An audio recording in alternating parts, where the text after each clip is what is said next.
The camera never captured the smell. That was Hollywood's first deception. Clark Gable kissed Vivien Leigh in Gone with the Wind. Millions swooned. What they couldn't see was Leigh holding her breath.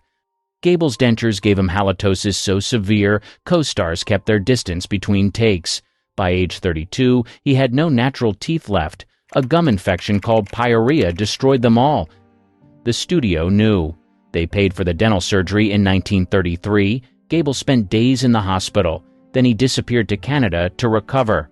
When he came back, MGM's publicity machine went to work. They sold him as the king of Hollywood. No one mentioned the smell.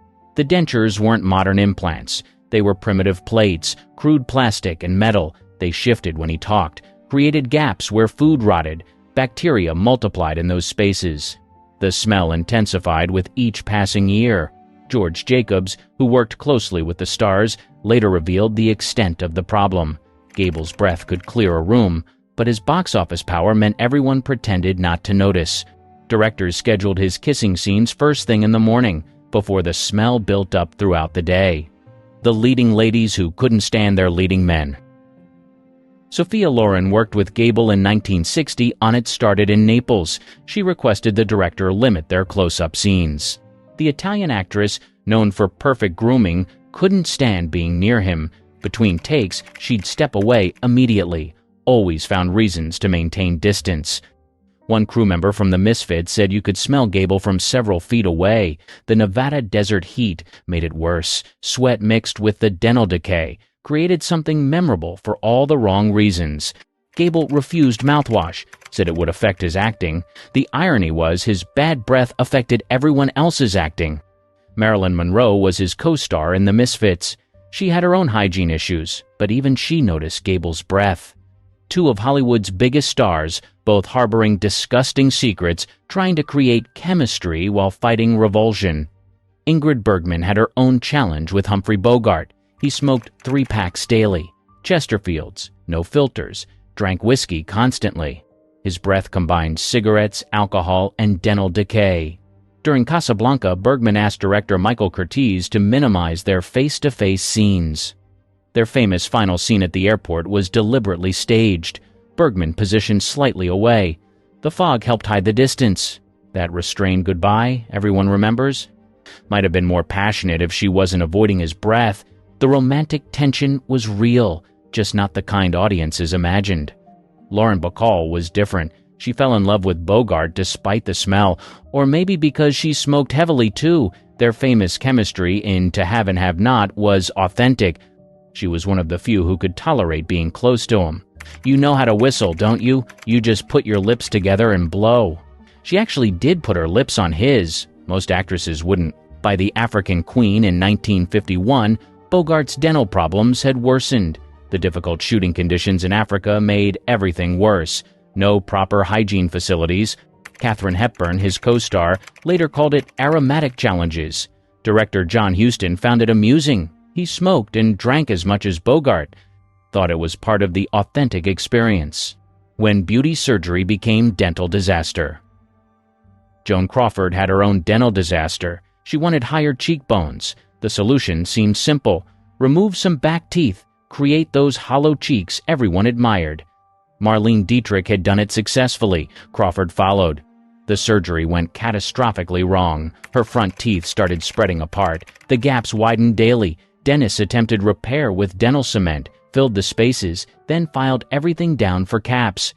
The procedure was barbaric by modern standards.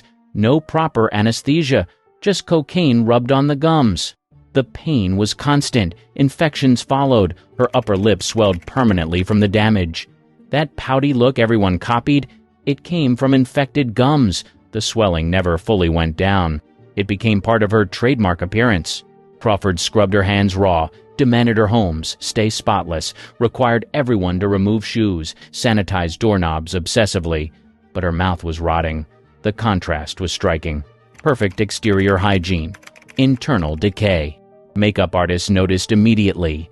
They developed special techniques to hide the damage in photos. Specific lighting angles. Heavy lipstick application. Never shot her from below.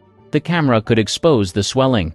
By her 60s, she needed round-the-clock medical care after another dental surgery. The decades of damage had accumulated. When she drank, which became more frequent in her later years, the smell got worse. The alcohol mixed with the chronic infection created something unforgettable. Her adopted children later wrote about the smell, how it contrasted with her obsessive cleanliness in every other area. Multiple makeup artists from MGM confirmed the issue. They'd hold their breath during close-up makeup application. One developed a system of breathing through her mouth while working on Crawford's face. Another kept peppermint oil under her nose, anything to mask the smell emanating from Crawford's mouth. The sex symbol who never bathed. Marilyn Monroe's hygiene was worse than anyone imagined. The ultimate sex symbol rarely bathed. Days would pass without her showering. Clark Gable, despite his own serious breath issues, found her repulsive. He had what biographer David Brett called a fetish for cleanliness. Monroe disgusted him completely. She went days without bathing, never used deodorant, often skipped underwear entirely. Her makeup artist, Alan Whitey Snyder, kept baby wipes in his kit. Extra-strength powder. Perfume. He'd freshen her between takes during long shooting days. It was the only way to manage the situation. The wardrobe department faced constant challenges. Monroe would return costumes stained with sweat and body oils. She'd wear the same clothes for days straight. The famous white dress from The 7-Year Itch. It required extensive cleaning after each day of shooting. The costume designer kept multiple identical versions. Monroe would soil one, they'd switch to another. During Some Like It Hot, director Billy Wilder noticed the issue immediately. He was known for long shooting days, multiple takes. Monroe's hygiene would deteriorate as the day progressed. By afternoon, crew members would position fans strategically, not for her comfort, to blow the smell away from others. Tony Curtis, her co-star, later said kissing Monroe was like kissing Hitler. People assumed he meant her personality, but insiders knew he was referring to the physical experience. The combination of unwashed body, no deodorant, and heavy perfume attempting to mask everything.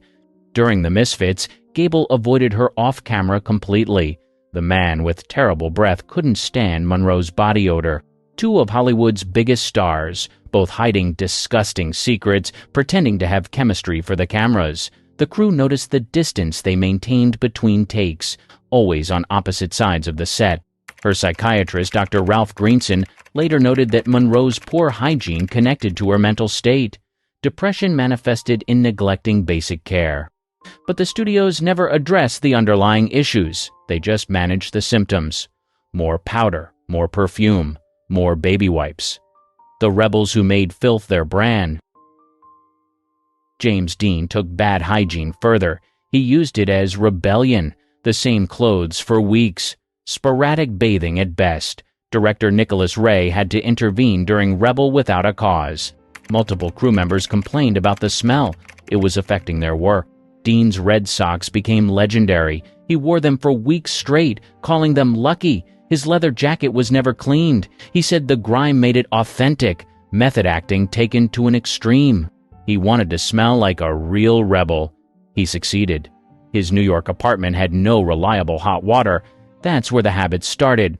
But when he reached Hollywood and could afford better, he kept the same routine. It became part of his image. The rebel who smelled like one. Studios marketed his rebellion. They just didn't mention the odor. Natalie Wood struggled through their romantic scenes. She maintained professionalism on camera, but crew members saw her visible discomfort during close shots. She'd turn her head slightly, breathe through her mouth, anything to avoid direct exposure to Dean's smell. Director Elia Kazan, who gave Dean his breakthrough in East of Eden, noted the issue in his autobiography. Dean seemed to cultivate an earthy quality that extended to personal habits. Kazan had worked with Brando, was used to actors rejecting Hollywood polish. But Dean took it further. The smell was a statement.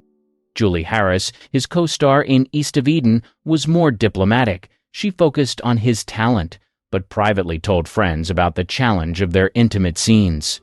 Dean would arrive on set wearing the same clothes from the previous day or week. The continuity department loved it. The actors didn't. Marlon Brando's body odor was equally legendary. He refused regular bathing. No deodorant, thought it was artificial, unnecessary. By Apocalypse Now, Francis Ford Coppola dealt with creative demands and practical challenges. How to film someone whose smell was overpowering in the Philippine jungle heat.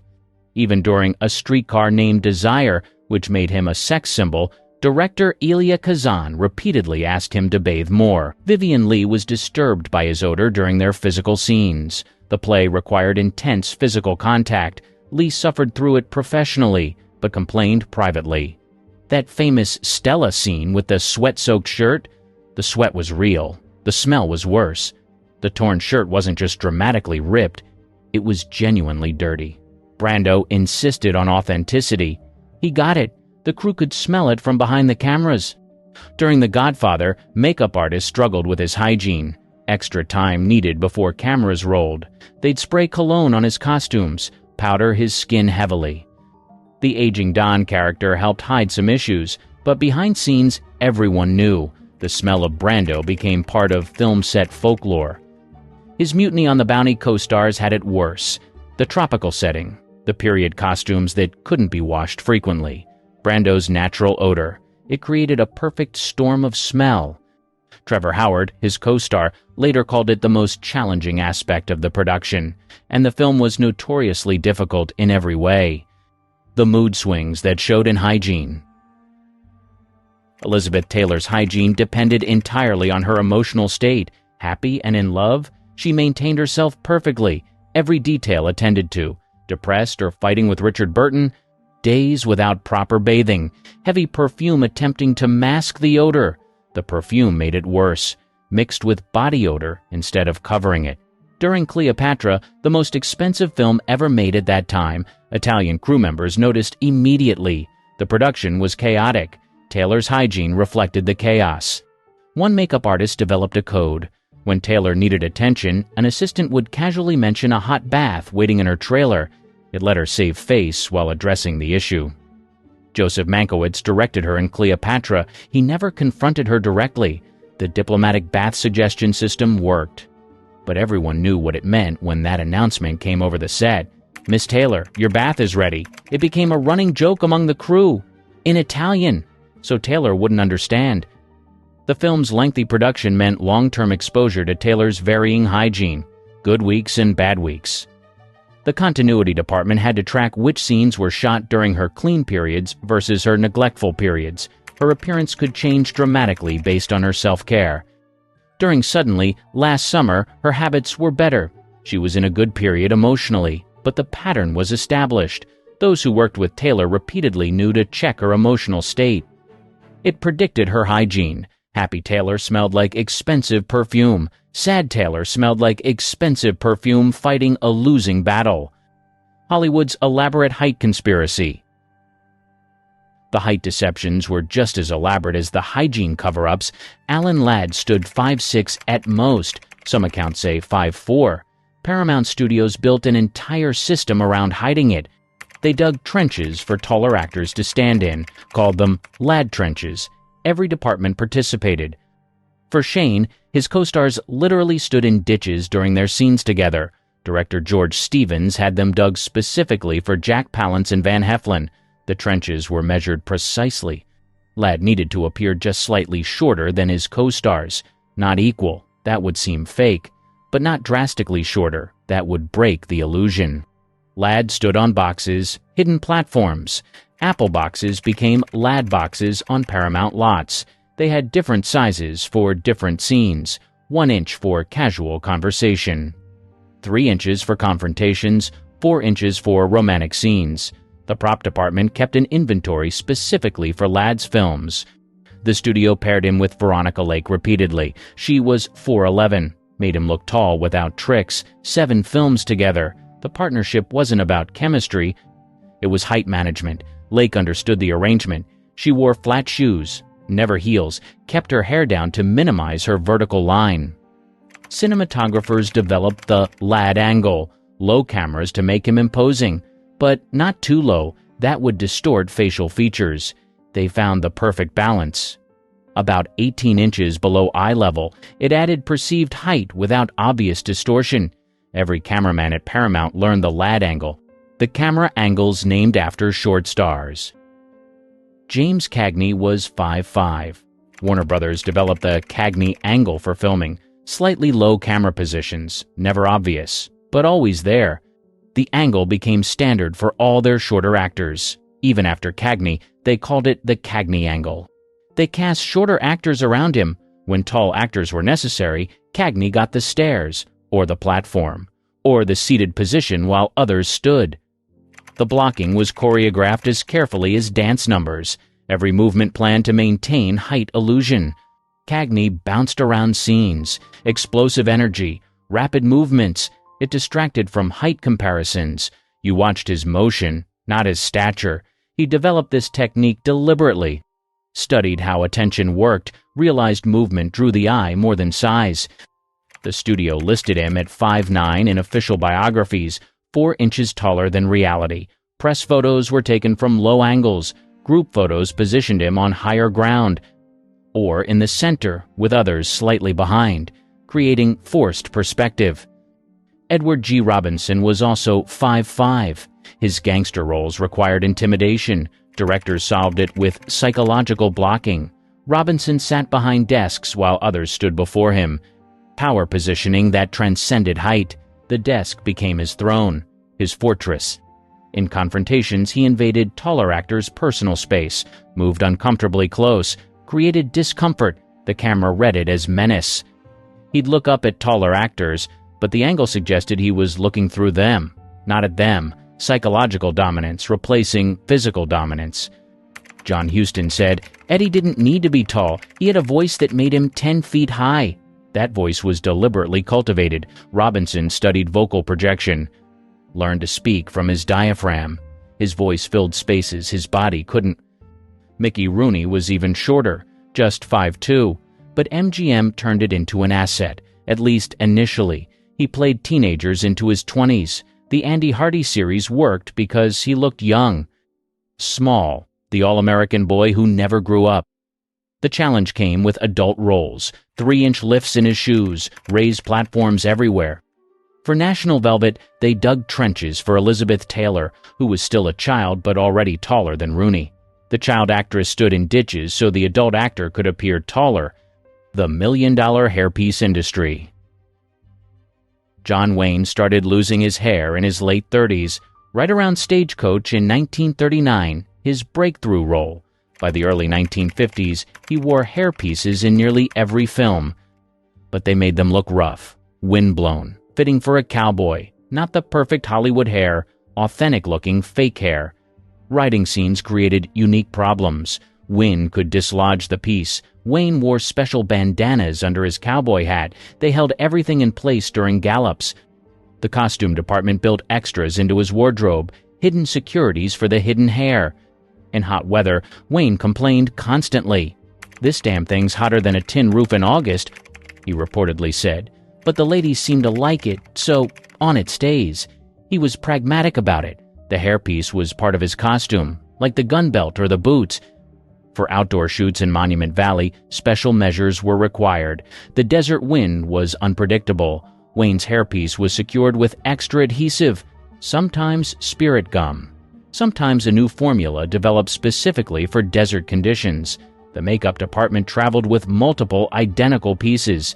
If one was damaged, they could switch quickly. Fred Astaire's hairpiece had to survive his dancing, jumps, spins, dancing on the ceiling in Royal Wedding. Max Factor developed special adhesive just for him. It could withstand perspiration and rapid movement. The formula was kept secret. Other stars wanted it. Max Factor charged premium prices. The hairpiece used silk instead of standard lace. Better adhesion, better ventilation. Each piece cost thousands of dollars. Astaire traveled with multiple identical pieces. 6 was the standard. Only select stylists could touch them. They signed confidentiality agreements. In his entire career, despite the athletic dancing, his hairpiece never fell off on camera. Not once. This wasn't luck, it was engineering. The pieces were tested in wind tunnels, subjected to rapid movement tests, sprayed with glycerin to simulate sweat. Only when they passed every test were they approved for filming. Ginger Rogers knew the rule: never run fingers through his hair during romantic scenes. "Fred would never forgive me if I dislodged his little friend," she said. Every actress who worked with Astaire got the same warning: don't touch the hair. Ever. The toupees that cost more than cars. Cary Grant's hairpieces cost 10 times the average. Each hair individually knotted into nearly invisible material. The base was Swiss lace, so fine it was transparent. The hairline was graduated. Not a sharp edge, irregular, like real hair. The pieces took months to make. He traveled with different versions, perfect styling for romantic comedies, slightly messy for action films. Each piece was numbered, catalogued.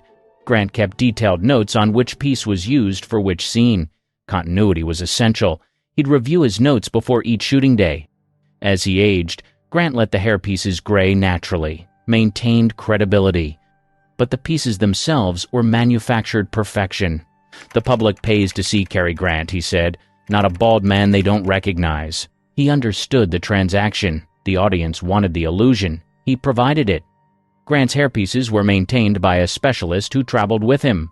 Hair by hair, the pieces were cleaned, styled, repaired. A single hairpiece could last 6 months with proper care. Grant went through 4 to 6 pieces per year. The annual cost exceeded most people's salaries.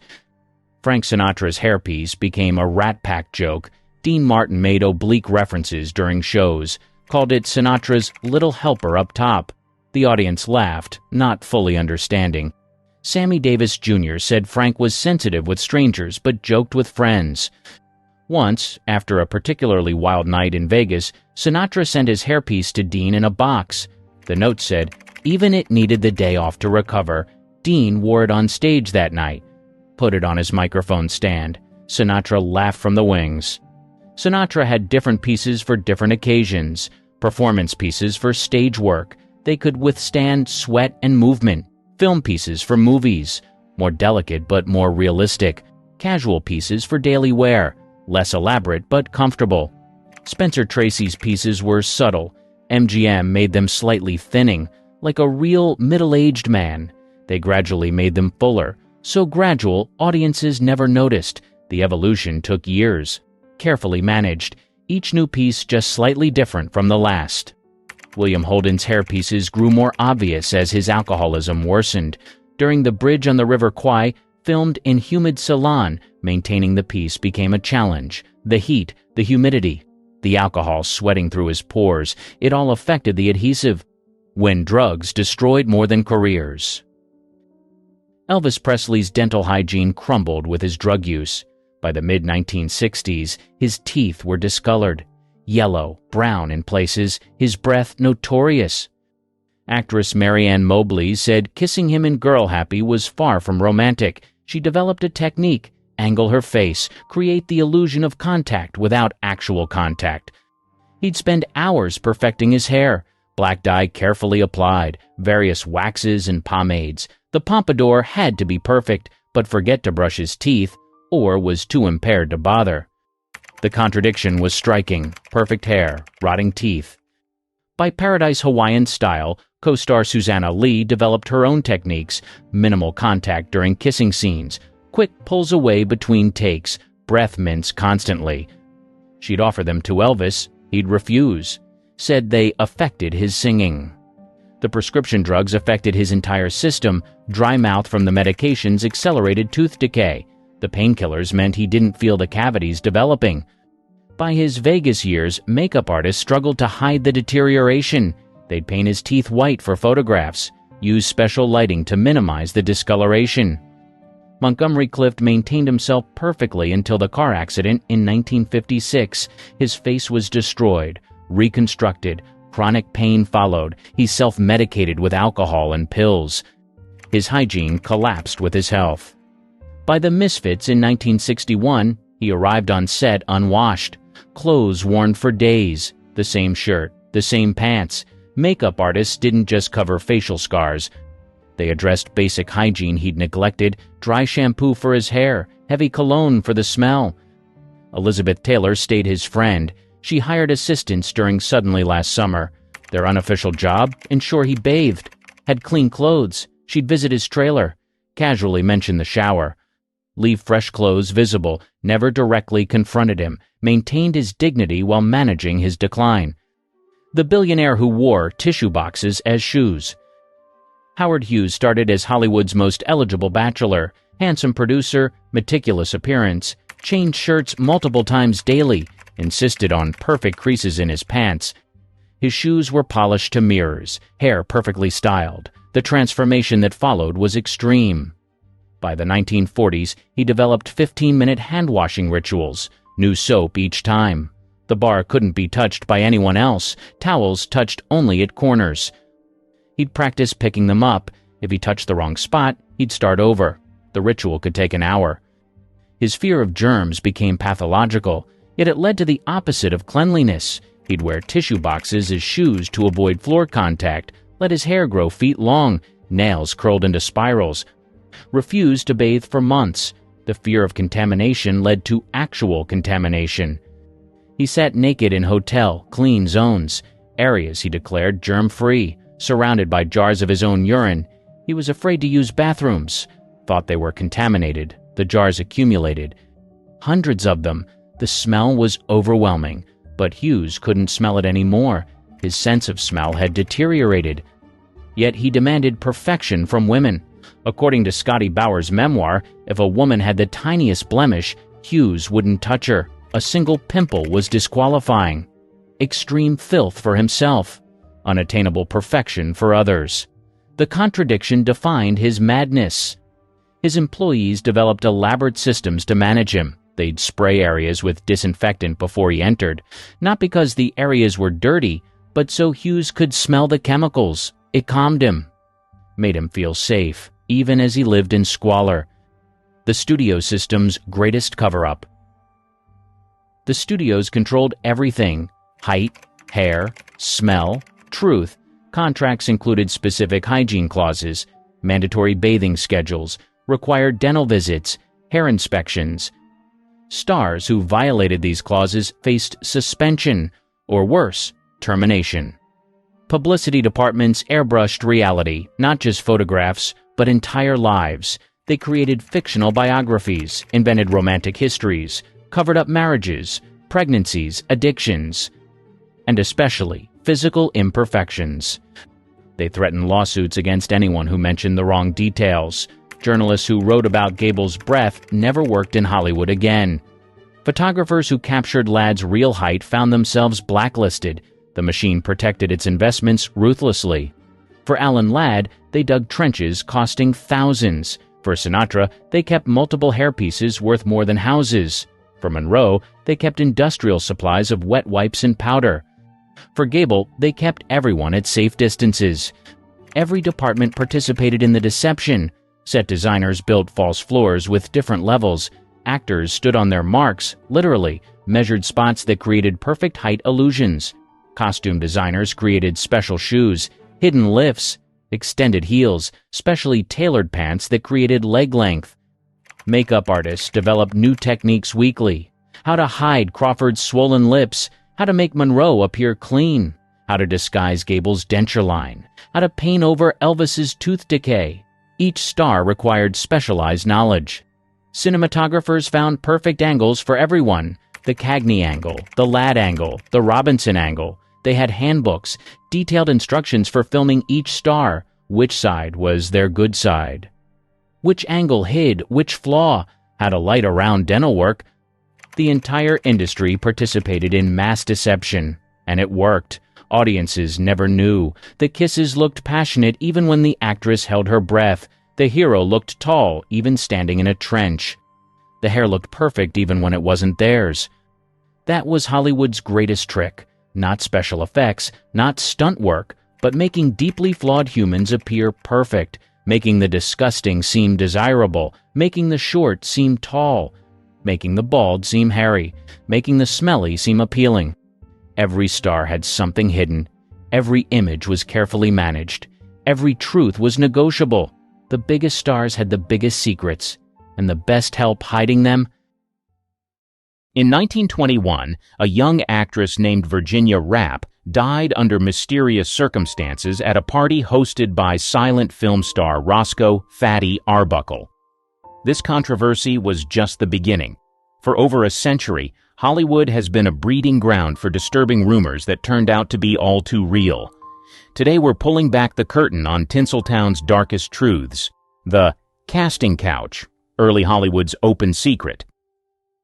The term casting couch emerged in the 1920s, referring to a troubling practice where influential men took advantage of aspiring actors for inappropriate favors in exchange for roles.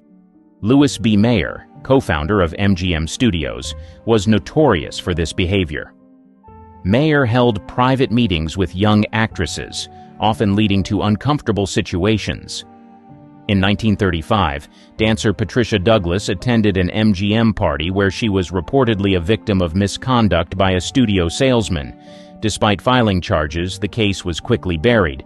Joan Crawford, who started her career in the 1920s, spoke about her experiences years later.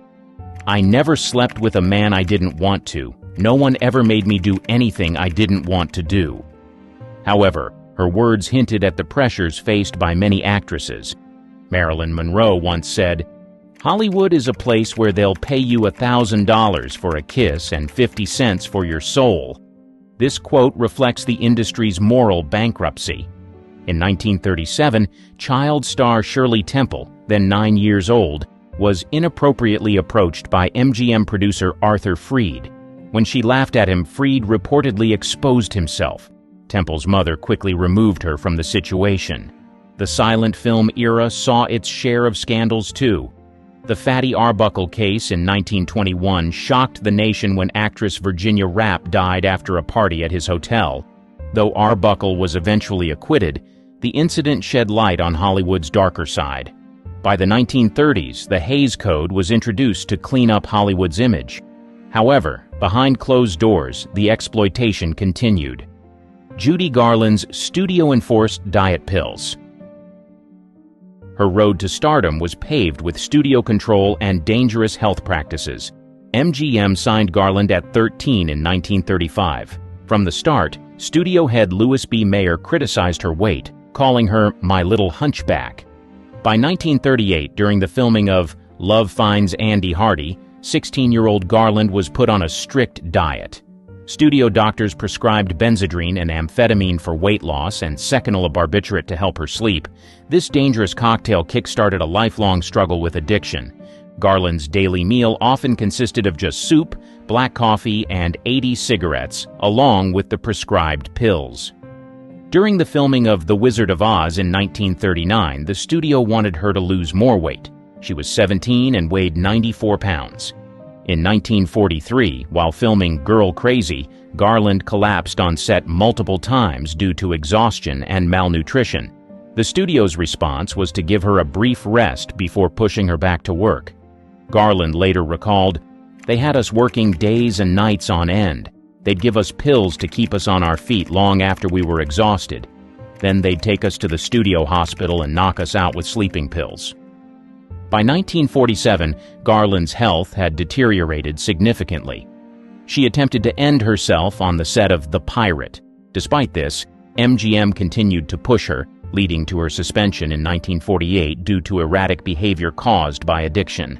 "I was in the studio system for 15 years and I thought they were going to kill me," Garland said in a 1967 interview. She suffered numerous breakdowns and was admitted to sanitariums multiple times throughout her career. The long-term effects of this studio-enforced regimen were devastating. Garland struggled with addiction and health issues for the rest of her life. She died in 1969 at age 47 from an accidental overdose, a tragic end tied directly to the abusive practices she endured in her youth. Alfred Hitchcock's obsession with Tippi Hedren. His obsession with Tippi Hedren during the early 1960s revealed a dark side to the famed director. Hedren, a model-turned-actress, was discovered by Hitchcock in a TV commercial in 1961. He immediately signed her to a 7-year contract. Hedren's first role was in The Birds, 1963. During filming, Hitchcock's behavior became increasingly controlling. He dictated her wardrobe off-set and forbade her from socializing with the cast and crew. Hedren later stated, "Every time I'd be talking with a male member of the cast or crew, my next exchange with Hitchcock would be icy." The most harrowing incident occurred during the filming of the attic scene. Hedren was told mechanical birds would be used. Instead, live birds were thrown at her for 5 days straight. She suffered cuts, exhaustion, and a nervous breakdown. When a bird nearly pecked her eye, she snapped, "I think you got your scene, Mr. Hitchcock." In 1964, during the production of Marnie, Hitchcock's obsession intensified. He had a mask of Hedren's face made for his personal use and installed a secret door between his office and her dressing room. Hedren recounted a disturbing incident in her trailer. "He touched me inappropriately. It was uncomfortable and deeply unsettling. The harder I fought him, the more aggressive he became." After Hedren refused his advances, Hitchcock threatened to ruin her career. True to his word, he kept her under contract for 2 years without work, effectively stalling her career. Hitchcock's behavior wasn't limited to Hedren. Actress Diane Baker, who co-starred in Marnie, observed, "I saw Hitchcock verbally abuse Tippy and I was shocked." In 1966, Hedren finally broke free from her contract with Hitchcock. However, the director's influence in Hollywood made it difficult for her to find work. She later said, "He ruined my career, but he didn't ruin my life." Hedren kept silent about these experiences for decades, only speaking out in detail in her 2016 memoir, Tippy. Her story shed light on the abuse of power that was all too common in Hollywood during that era. Roman Polanski's assault case. On March 10, 1977, film director Roman Polanski, then 43, was arrested in Los Angeles. The charge, drugging and misconduct of a 13-year-old girl, Samantha Gailey, now Guymer. The incident occurred at actor Jack Nicholson's home during a photo shoot for French Vogue. According to court documents, Polanski gave Gailey champagne and part of a Quaalude. He then allegedly continued with inappropriate actions despite her objections. Gailey later testified, "I was mostly just on and off saying, 'No, stop,' but I was afraid." Polanski faced legal charges on multiple counts related to inappropriate conduct, including allegations involving the use of a controlled substance and misconduct with a minor. He initially pleaded not guilty to all charges, but later accepted a plea bargain. On August 8, 1977, Polanski pleaded guilty to unlawful activity with a minor. Per the plea deal, the probation report recommended probation. However, on the day of sentencing, February 1, 1978, Polanski fled to France. He had learned that the judge, Lawrence J. Rittenband, planned to sentence him to prison and subsequent deportation. France refused to extradite Polanski due to its limited extradition treaty with the U.S. Polanski continued his film career in Europe, even winning an Oscar for The Pianist in 2003, which he couldn't collect in person. In 2009, Polanski was arrested in Switzerland at the request of U.S. authorities. He spent 67 days in custody before being released and returning to France. Guymer, the victim, has since stated she forgives Polanski and believes the case should be dropped.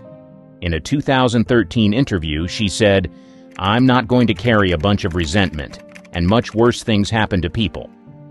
Despite this, attempts to resolve the case have been unsuccessful.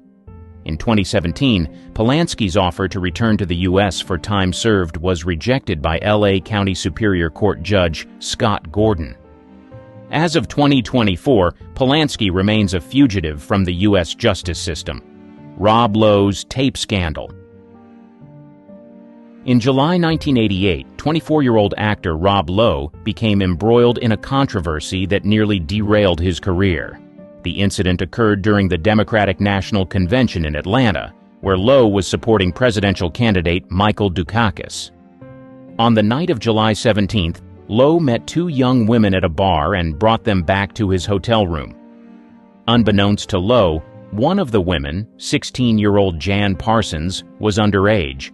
The encounter was videotaped, creating what would become one of Hollywood's first celebrity intimacy tape controversies. The tape surfaced months later when Parsons' mother found it and reported it to the authorities. On February 24, 1989, the story broke in the media, causing immediate shockwaves in Hollywood and beyond. Lowe initially denied any wrongdoing, claiming he didn't know Parsons was underage. He stated, I didn't ask for ID going into a club. It was Atlanta, the home of Coca-Cola, not the home of underage girls. The controversy had severe consequences for Lowe's career. He was dropped from several film projects and lost numerous endorsement deals. His appearance at the 1989 Academy Awards was met with open hostility from some attendees. Legal ramifications followed. Lowe faced criminal charges for misconduct with a minor and distributing explicit material. To avoid prosecution, he agreed to perform 20 hours of community service in his home state of Ohio. The incident also led to a civil lawsuit from Parsons' family, which was settled out of court for an undisclosed sum. As part of the settlement, Lowe was required to publicly apologize. In the years following the scandal, Lowe worked to rebuild his career and reputation. He entered rehab for alcohol addiction in 1990, a move he credits with helping him turn his life around. Woody Allen's relationship with Soon-Yi Previn. In January 1992, Mia Farrow discovered unclothed photos of her adopted daughter, Soon-Yi Previn, in Woody Allen's apartment. Allen, then 56, had been in a relationship with Farrow for 12 years. Soon-Yi was 21 at the time and had been adopted by Farrow and her ex-husband Andre Previn years earlier. The discovery sent shockwaves through Hollywood and the public. Allen confirmed the relationship in August 1992, stating, "I'm thrilled." The admission came amid a bitter custody battle between Allen and Farrow over their 3 children. Allen's film, Husbands and Wives, released in September 1992, became unintentionally controversial due to its plot similarities to the real-life scandal. The film's premiere was marked by protests and media frenzy. In 1993, a judge in the custody case called Allen's behavior with Soon-Yi grossly inappropriate. The court denied Allen visitation rights with his daughter Dylan and limited contact with his son Satchel, now Ronan Farrow. Despite the controversy, Allen and Soon-Yi married in Venice on December 23, 1997. Allen was 62, Soon-Yi 27. The ceremony was small, with only a handful of guests present. In a rare 2015 interview with NPR, Allen addressed the relationship's beginnings. "I was paternal. She responded to someone paternal." This statement further fueled critics who found the relationship's power dynamics disturbing. The scandal significantly impacted Allen's career. Several actors, including Greta Gerwig and Timothée Chalamet, later expressed regret for working with him. Amazon Studios terminated a 4-picture deal with Allen in 2019, citing renewed allegations of misconduct by Dylan Farrow. As of 2024, Allen and Soon-Yi remain married and have 2 adopted daughters. The controversy continues to spark debates about power, consent, and morality in Hollywood relationships. R. Kelly's illegal marriage to Aaliyah. On August 31, 1994, R&B singer R. Kelly, then 27, illegally married his 15-year-old protégée Aaliyah in a secret ceremony in Rosemont, Illinois. The marriage certificate falsely listed Aaliyah's age as 18. Kelly had met Aaliyah 3 years earlier when she was 12. He became her mentor, producer, and lead songwriter for her debut album, Age Ain't Nothing But a Number, released in May 1994. The album's title now seems disturbingly prophetic. Vibe magazine published a copy of the marriage certificate in December 1994. The revelation sparked immediate controversy. Aaliyah's family was reportedly furious and moved quickly to have the marriage annulled in February 1995. Kelly's former tour manager, Demetrius Smith, later admitted to obtaining a fake ID for Aaliyah. In the 2019 documentary Surviving R. Kelly, Smith stated, "I was in the room when they got married. I'm not proud of that." Both Kelly and Aaliyah initially denied the marriage. In a 1994 interview, Aaliyah said, "I'm not married. That's all there is to it." She maintained this stance until she died in a plane crash in 2001. The illegal marriage came to light again during Kelly's 2019 arrest on federal charges. Prosecutors alleged Kelly bribed a government official in Illinois to create a fake ID for Aaliyah. In 2021, during Kelly's exploitation trial, a witness testified that Kelly married Aaliyah because he believed she was pregnant with his child. The marriage would have protected Kelly from charges. Kelly was ultimately convicted on all 9 counts against him, including racketeering and exploitation. The illegal marriage to Aaliyah was a key part of the prosecution's case, Harvey Weinstein's decades of serious misconduct. On October 5, 2017, the New York Times published an expose detailing nearly 3 decades of coercion allegations against Hollywood producer Harvey Weinstein. The article, by Jodi Kantor and Megan Twohey, cited interviews with numerous women in the film industry. Among the first accusers were actress Ashley Judd and former Weinstein employee Laura Madden. Judd recounted a 1997 incident where Weinstein invited her to his hotel room and asked for a massage. Madden described similar experiences in the early 1990s. The article revealed that Weinstein had reached at least 8 settlements with women who accused him of unwanted physical contact and advances.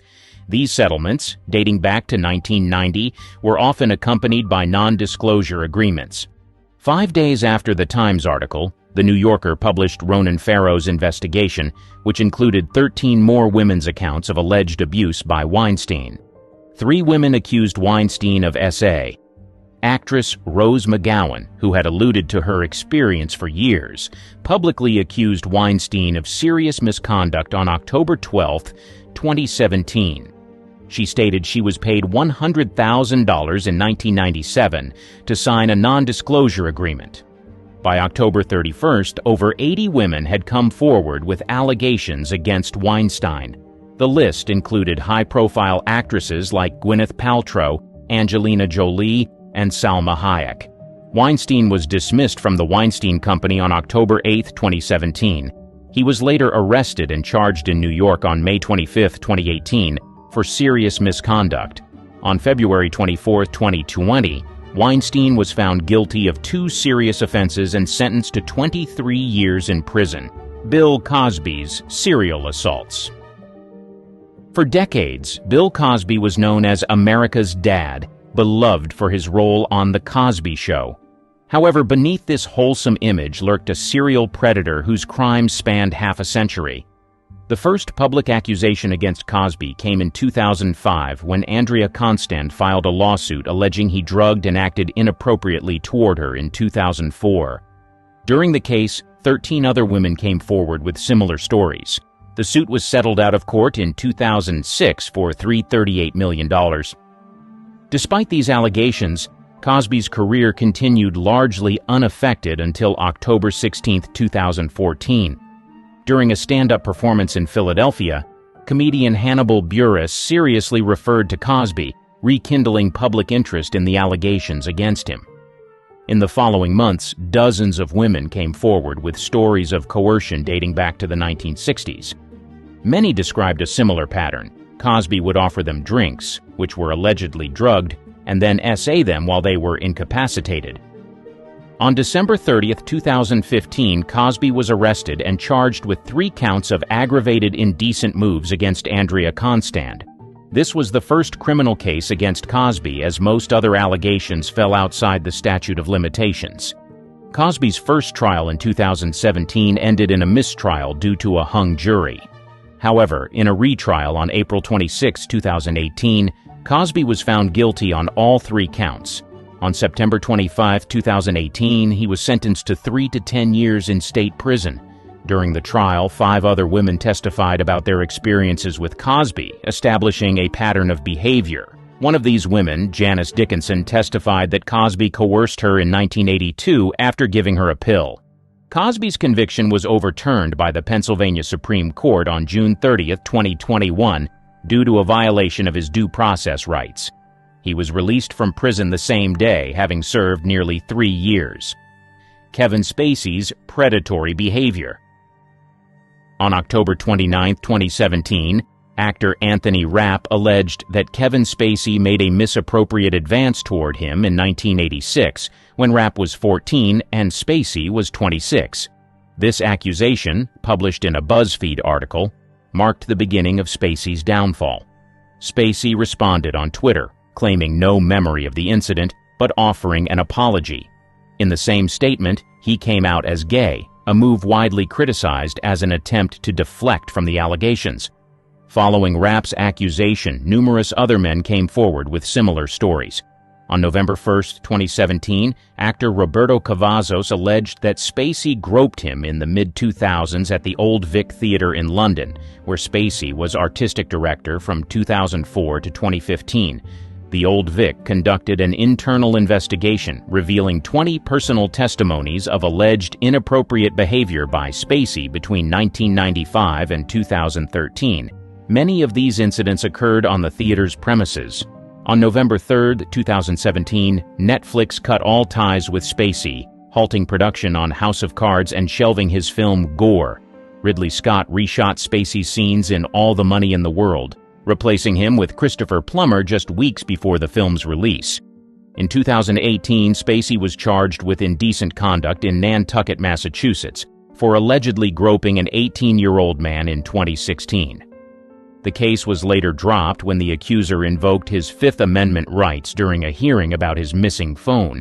In May 2022, Spacey was charged with 4 counts of SA against 3 men in the UK, dating back to incidents between 2005 and 2013. In July 2023, Spacey was found not guilty of these charges in a UK court. Despite the court verdict, Spacey's career has been irreparably damaged. His last major film role was in 2018's Billionaire Boys Club, which earned only $618 on its opening day. Forget bad acting. That's easy to forgive. What these actors did behind closed doors, that's where the real horror stories live. And somehow, they still got standing ovations. Laurence Olivier's on-set bullying. He was already one of the biggest names in British acting when he signed on to direct and star in The Prince and the Showgirl, 1957. His co-star? Marilyn Monroe, Hollywood's biggest export at the time. What should have been a dream pairing turned into a toxic disaster. Olivier made it clear from day one that he didn't respect Monroe. He mocked her acting style, called her unprofessional, and told crew members she was just a body, not an actress. According to accounts from the set, he hated her method acting process and refused to accommodate her needs. Monroe often struggled with anxiety and relied on her acting coach, Paula Strasberg, for support. Olivier banned Strasberg from the set and then mocked Monroe for falling apart.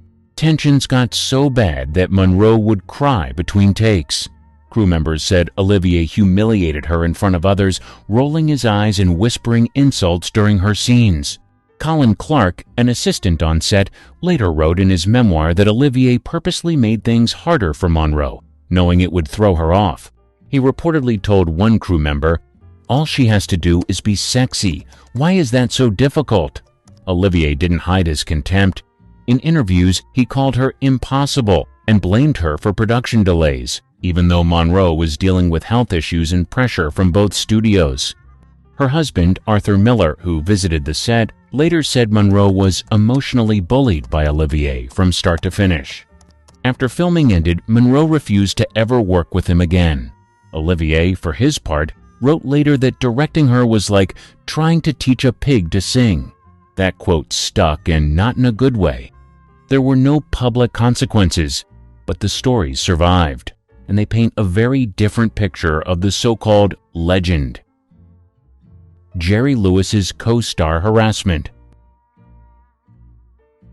He made his name as a comic genius, but behind the scenes, he was a nightmare for many of the women who worked with him. Several former colleagues have since spoken out, describing a long pattern of inappropriate behavior, emotional abuse, and control.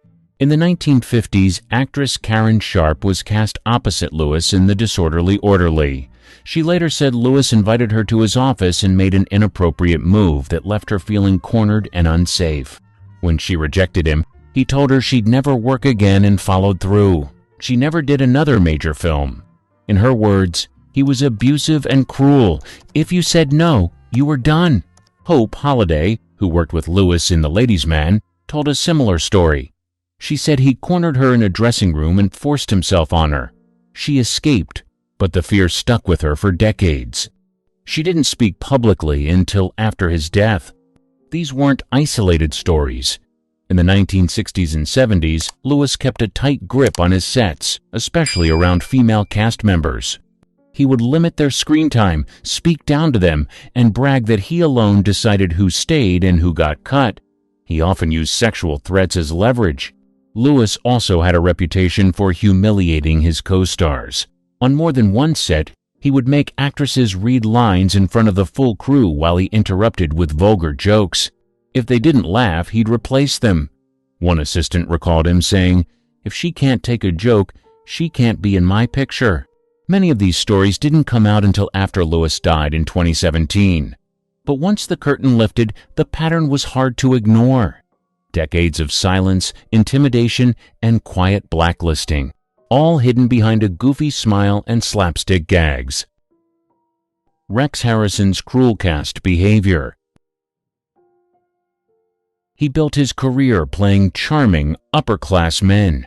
In real life, he was known for being cold, rude, and often cruel, especially to those who couldn't fight back. Directors, co-stars, and crew described him as arrogant, condescending, and openly hostile to anyone he didn't respect.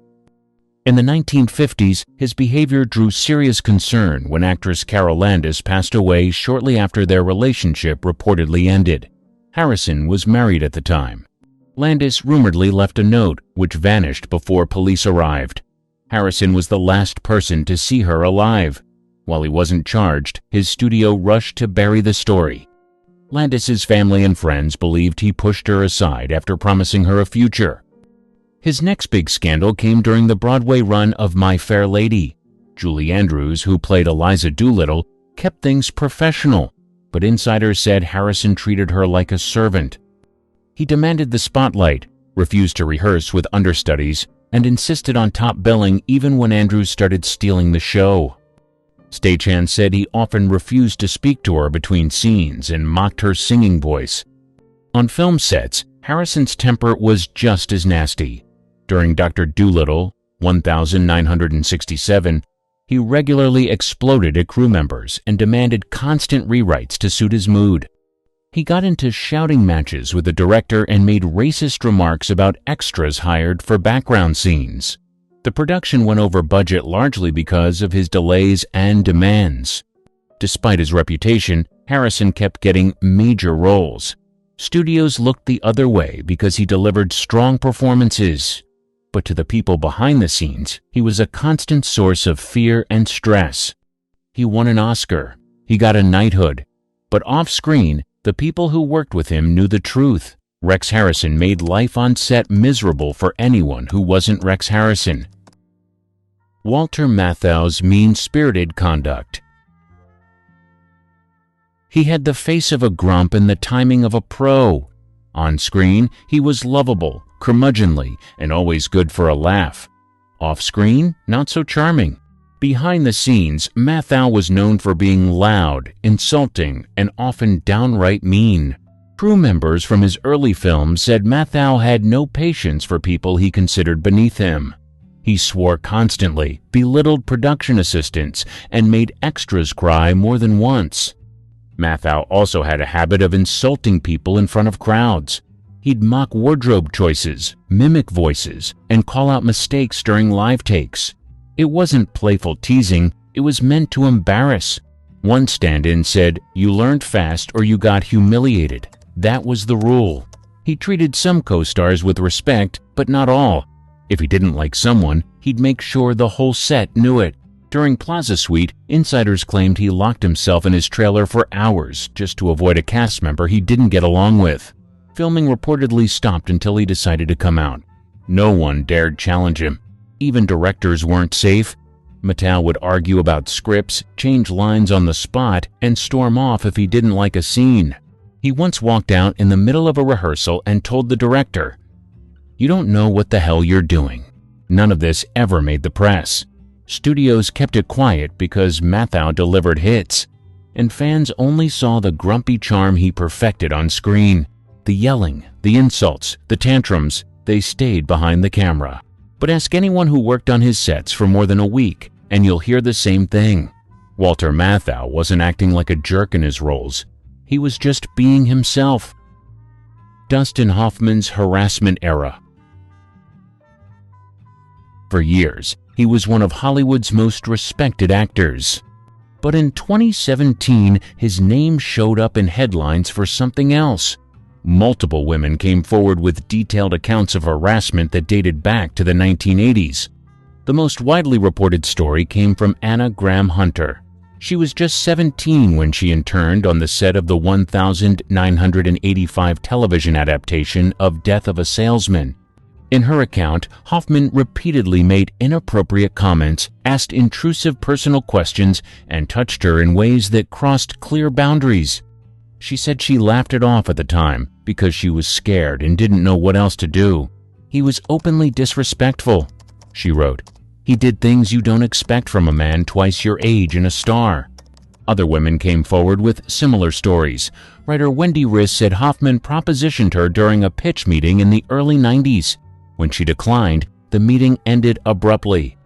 A third woman, Catherine Rossiter, said Hoffman crossed physical boundaries with her regularly during their Broadway run of Death of a Salesman in 1983. She later said the trauma left her with years of anxiety.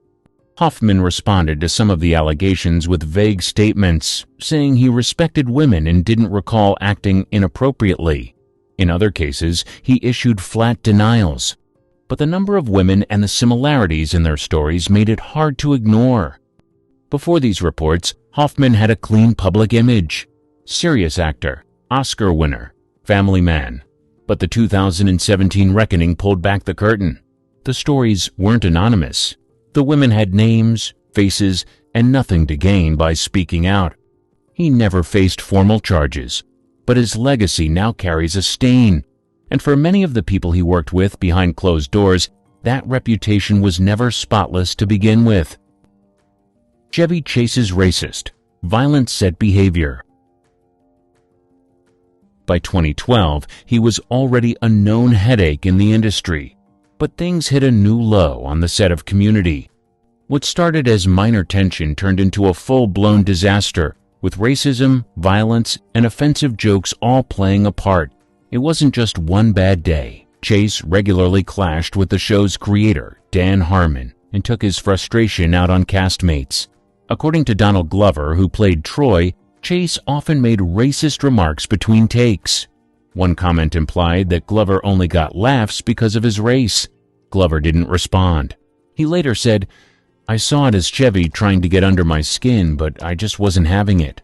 Joel McHale, who played the lead on the show, had his own issues with Chase. In an interview years later, McHale revealed that Chase injured him during a scene, pushing him too hard in a physical gag. He laughed it off at the time, but behind the scenes, the tension kept growing. Chase refused to rehearse, complained constantly, and walked off set when he didn't like the script. The worst came when Chase reportedly used a racial slur during a heated argument about his character's dialogue. Writers and producers were stunned. Chase later apologized, claiming he was trying to make a point about offensive writing. But no one was buying it. That incident marked the beginning of the end. Eventually, Harmon was fired after clashing with NBC leadership. Chase stayed on for another season but left before filming wrapped. The energy on set never fully recovered. Cast and crew said the atmosphere was toxic, largely because of Chase's behavior. This wasn't new. Long before Community, Chase had been called out for bullying and ego problems on Saturday Night Live, where he once slapped a fellow cast member backstage. But Community made the pattern undeniable and public. He didn't face any formal consequences, no lawsuits, no fines. But the damage was done. The charm had worn off. What was once seen as sharp wit started to look more like plain cruelty. And no one was laughing anymore. James Woods' underage allegations. He always had a sharp tongue and a long list of enemies. But in 2017, things turned serious. Actress Amber Tamblyn publicly accused him of trying to pick her up when she was just 16 years old. Tamblyn said she and a friend, also underage, were at a restaurant when Woods invited them to Las Vegas. When they mentioned their age, he allegedly said, "Even better." Tamblyn posted the story on Twitter after Woods mocked a gay coming-of-age film for featuring teen characters. She followed up with an open letter. "You were 60. I was 16. You knew better." Woods denied everything. He called the story a lie and claimed he'd never even met Tamblyn, but she stood by her account and said she had witnesses. Several other actresses chimed in, backing her tone even if not that specific story. The accusation struck a nerve because Woods had a long record of creepy behavior toward young women. Back in the early 2000s, Woods had a relationship with Ashley Madison, a woman 40 years younger than him. She was reportedly just 19 when they started dating. Years later, he was seen on red carpets with even younger dates, drawing raised eyebrows but little pushback from the industry at the time. Online, Woods didn't help his case. He became known for posting hateful, sometimes threatening tweets. In 2017, he tweeted an image attacking a gender non-conforming child and their parents. When called out, he doubled down. The backlash was fierce, but he refused to apologize. For years, he had been considered one of Hollywood's more intelligent, if difficult, actors. But his public behavior grew more aggressive, more political, and more disturbing as time went on. Studios started backing away. By the end of the 2010s, Woods wasn't just disliked, he was avoided. No formal charges were ever filed, but his name became shorthand for an aging actor who used fame as a shield for predatory behavior. And unlike his movies, real life didn't come with a script rewrite. The damage was done, and people were finally paying attention.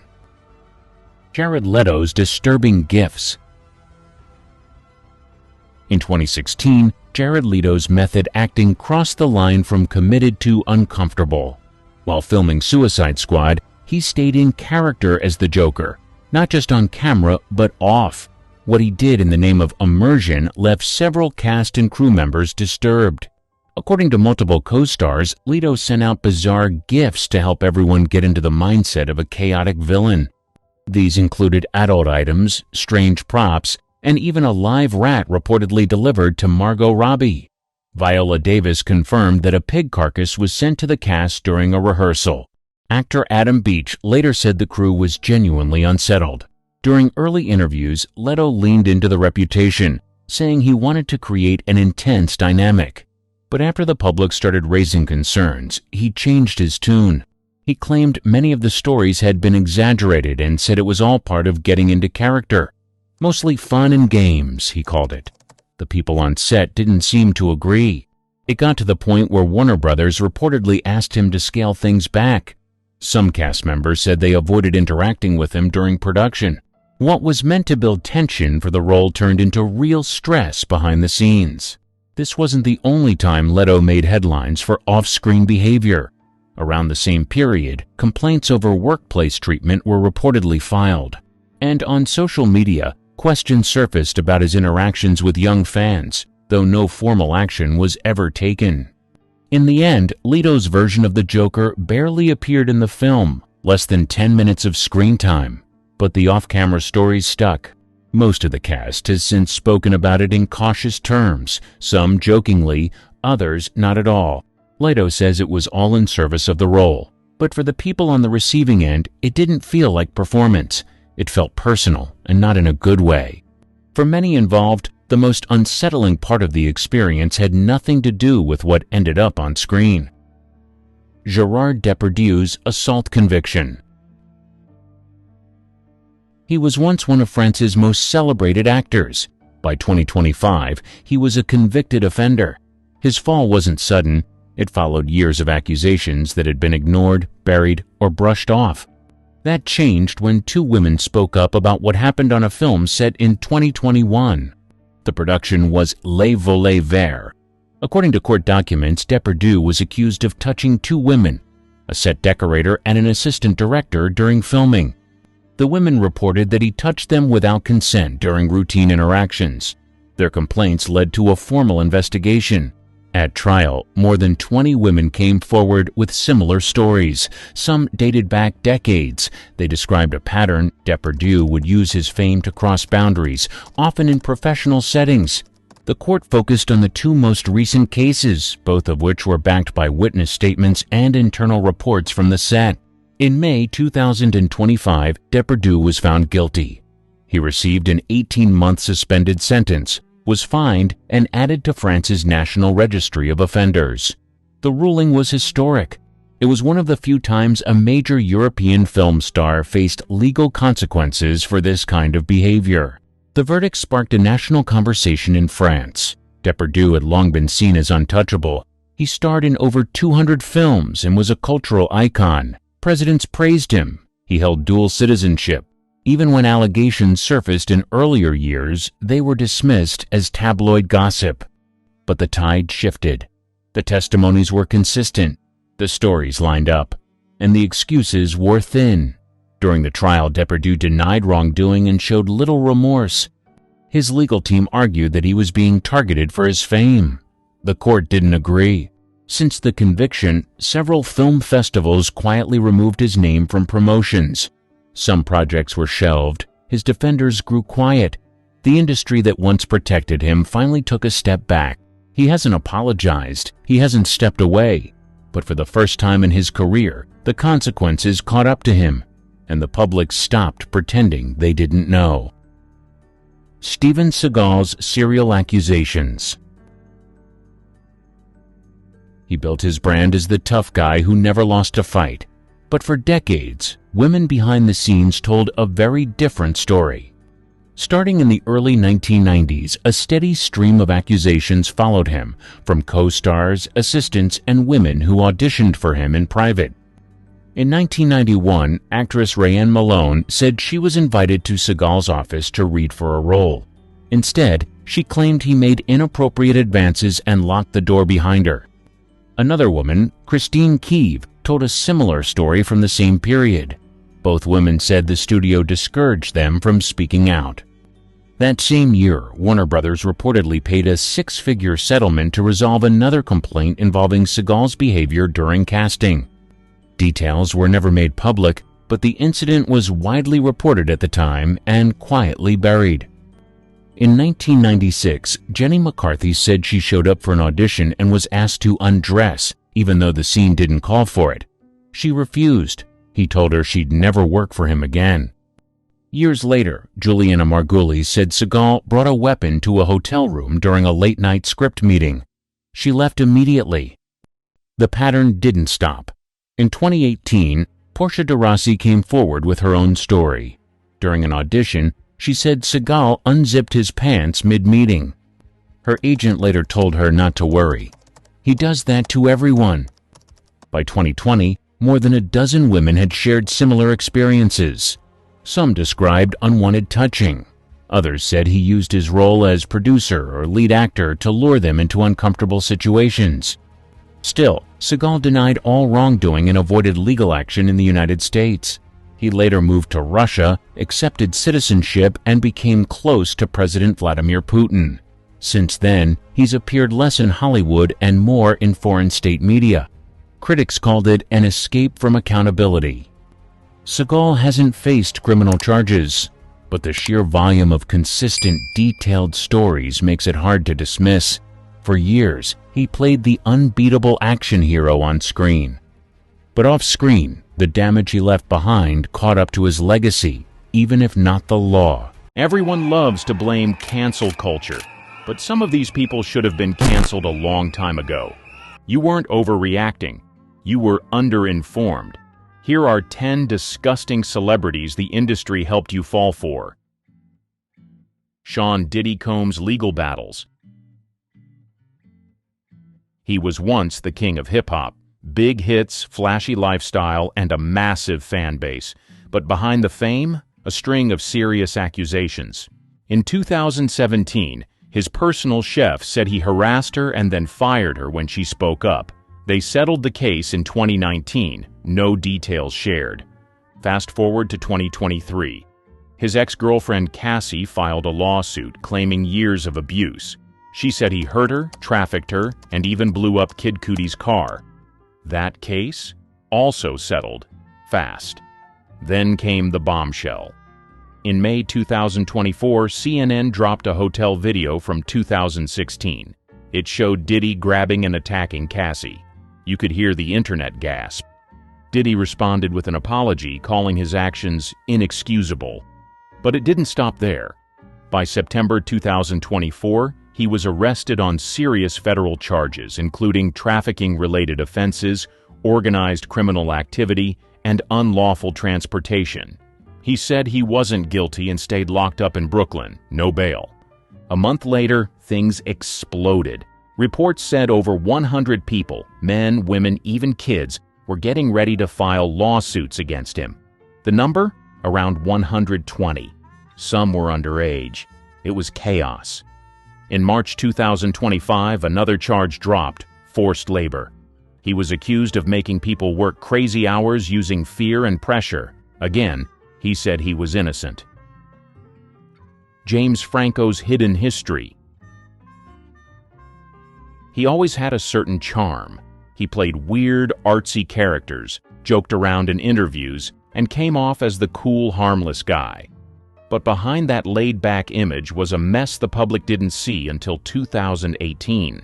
That year, 5 women accused him of misconduct. 2 were former students at his acting school, Studio 4, which he ran in Los Angeles and New York. They said Franco used his power to push young actresses into uncomfortable and explicit scenes. Some claimed he removed safety guards during nude scenes and blurred the line between acting and manipulation. Franco denied everything. He told Stephen Colbert on The Late Show that the claims were not accurate. But the internet wasn't convinced, and his silence on social media didn't help. By 2019, 2 women filed a lawsuit. They accused him of exploiting students under the pretense of education. According to court documents, students were led to believe they had a shot at roles in Franco's films if they agreed to intense scenes. Many said they felt pressured, especially in his so-called master class. In 2021, Franco settled the lawsuit for $2.2 million. He didn't admit guilt, but he did later speak out. On a podcast, he said he had struggled with compulsive behavior and acknowledged having inappropriate relationships with students. He called it wrong, but claimed it wasn't illegal. One of the most telling signs came from Seth Rogen. He and Franco were longtime collaborators, but in interviews, Rogen confirmed he hadn't worked with Franco in years and didn't plan to again. No shade, just a clean break. Since then, Franco's disappeared from the spotlight. He's taken on small indie projects, but nothing major. Most of Hollywood has kept its distance. Noel Clarke's collapse. In the UK, he was everywhere. He acted, directed, produced, and even won a BAFTA for Outstanding British Contribution to Cinema in 2021. But the celebration didn't last. Just weeks after that award, The Guardian published a massive investigation, and everything changed. 20 women came forward. They accused Clarke of inappropriate conduct, unwanted physical contact, intimidation, and demeaning language. Some said he secretly recorded audition scenes that involved sensitive content. Others claimed he'd touched them without consent or made cruel comments during shoots. Most of these women had worked with him professionally, on set, in casting, or through his company, Unstoppable Entertainment. Clarke denied everything. He said he never broke the law and never acted inappropriately. But the accusations weren't vague. They came with names, dates, and detailed stories. The Guardian stood by the reporting, and BAFTA quickly suspended his award. ITV pulled the final episode of Viewpoint, his latest drama, right before it aired. Sky, who had long worked with him, cut ties immediately.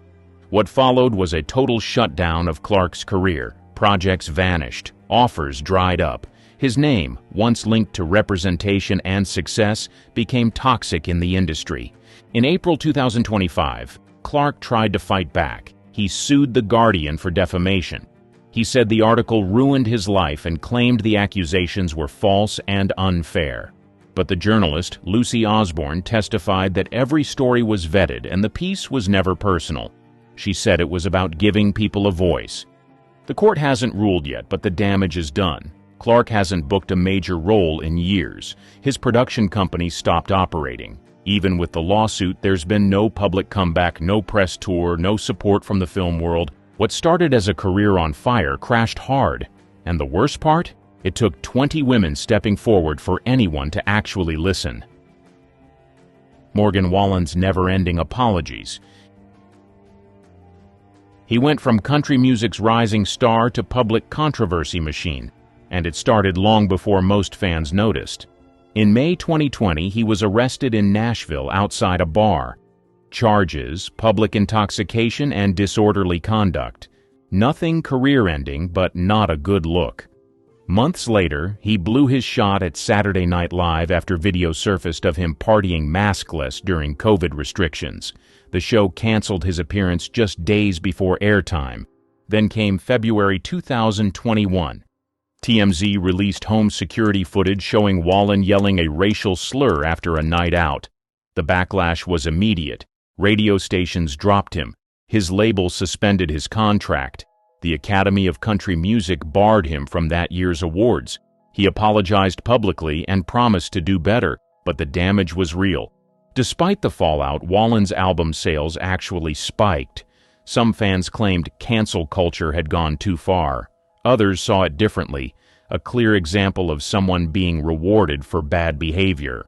Either way, Wallen stayed mostly quiet, reappearing months later in interviews saying he'd been doing a lot of soul-searching.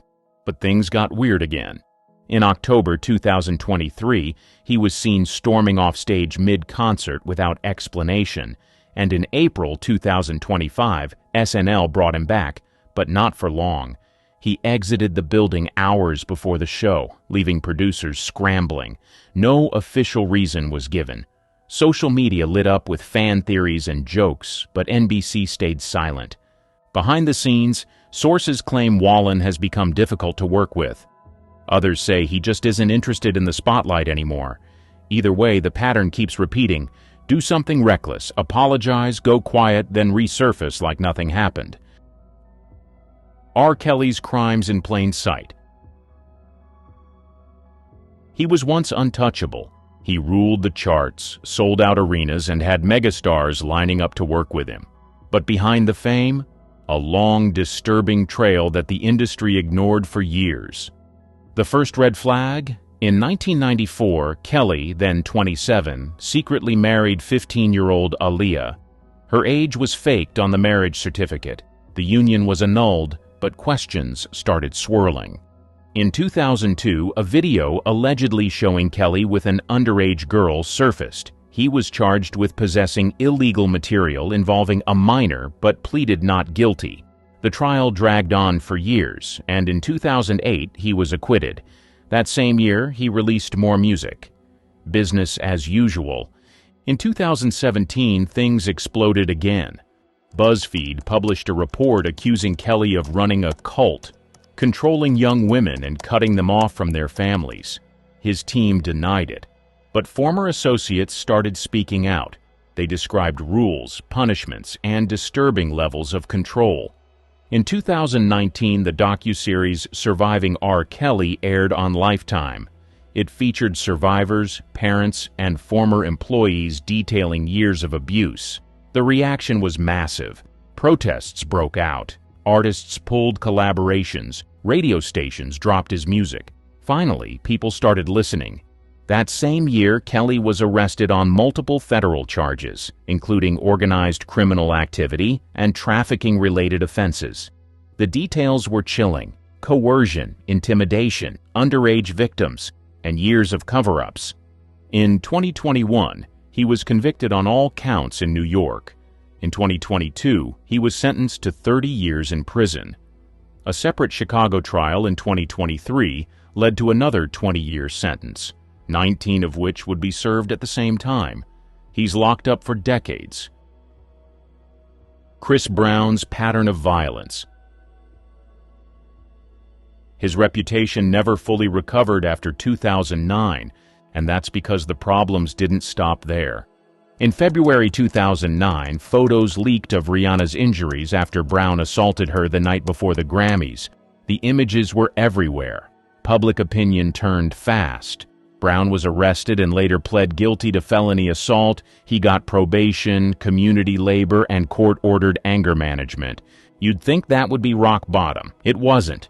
In 2011, he allegedly smashed a window at Good Morning America after being asked about the Rihanna incident. The glass shattered near the street, but no charges were filed. His team blamed the media. He blamed haters. Then came the nightclub fights, parking lot scuffles, and assault allegations, year after year. In 2013, he punched a man outside a D.C. hotel. He was arrested and spent time in jail after being kicked out of rehab for anger issues.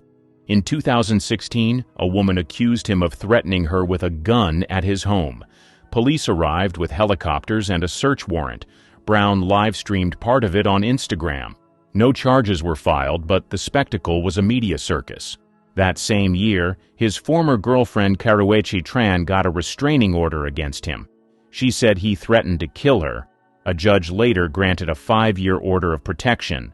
Then, in 2022, a woman filed a $20 million lawsuit alleging that Brown engaged in inappropriate conduct after giving her an unknown substance aboard a yacht. His team denied everything, and the case was later dropped, but the headlines kept piling up. One ongoing case involves fans claiming they were assaulted during a concert. Another woman says she was injured by Brown's security team outside a venue. Kevin Spacey's House of Cards collapsed fast. His fall was one of the fastest in Hollywood history. One moment he was the face of prestige drama. The next, completely erased from screens. It all started in October 2017. Actor Anthony Rapp told BuzzFeed News that Spacey made a move on him at a party when Rapp was just 14. Spacey's response? He said he didn't remember but apologized if it happened. Then he came out as gay in the same statement. That move drew backlash for trying to deflect with sexuality. What followed was a flood. More than 30 people came forward, crew members, actors, even journalists. They described similar patterns: unwanted touching, inappropriate comments, and abuse of power on set. Netflix cut ties instantly. House of Cards killed off his character and rewrote the entire final season. In 2018, he was charged in Massachusetts for allegedly groping an 18-year-old at a bar. The case fell apart when the accuser stopped cooperating, but the damage was done. He became uncastable. That same year, Spacey released a strange YouTube video in character as Frank Underwood. He looked straight into the camera, blurring fact and fiction, and said, "You wouldn't believe the worst without evidence, would you?" Fans called it creepy. Everyone else called it unhinged. In 2022, he went on trial in the UK, facing multiple allegations of inappropriate physical conduct. Several men accused him of unwanted advances going back years. In 2023, he was found not guilty, but the trial revealed a long pattern of questionable behavior behind closed doors. By 2025, Spacey's name is rarely mentioned in Hollywood. No new projects, no cameos, no redemption arc. Harvey Weinstein's power and silence. He was Hollywood's ultimate power broker. If you wanted an Oscar, you probably worked with him. He ran Miramax, produced critical hits like Pulp Fiction and Shakespeare in Love, and made or broke careers. For decades, his power went unchecked, and people stayed silent. That all ended in October 2017. The New York Times published a detailed article accusing Weinstein was accused of long-term misconduct and quietly settling complaints over the years. Within days, The New Yorker followed with its own expose, including on-record accounts of coercive behavior and serious violations. Soon, over 80 women came forward. Actresses, assistants, models, interns. Big names like Gwyneth Paltrow, Salma Hayek, and Lupita Nyong'o added their voices. Many said he lured them to hotel rooms under the guise of meetings, then assaulted or harassed them. Weinstein denied most of it but was fired from the Weinstein Company almost immediately. The Academy expelled him. BAFTA suspended his membership. The Screen Actors Guild removed him.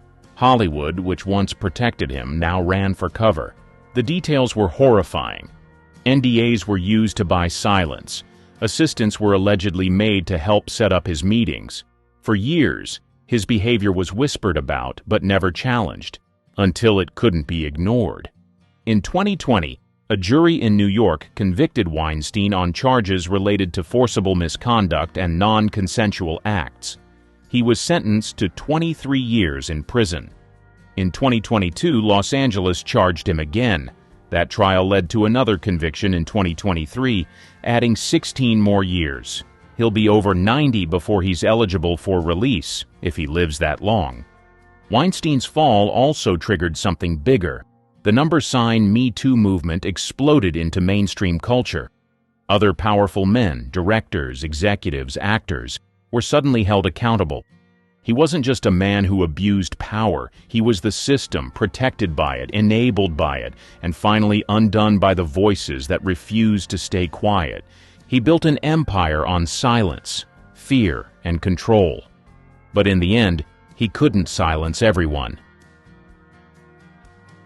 Dee Kosh's secret double life. In Singapore, Dee Kosh was a household name. He built a loyal audience on YouTube, worked as a popular radio DJ, and made brand deals left and right. His content was funny, sharp, and made to feel personal. That's what made the 2020 allegations so shocking. In August of that year, multiple young men came forward online. They accused Dee Kosh of sending inappropriate messages, engaging in manipulative behavior, and offering money in exchange for explicit interactions. Screenshots and voice messages quickly spread across social media. Several of the accusers were underage at the time of contact.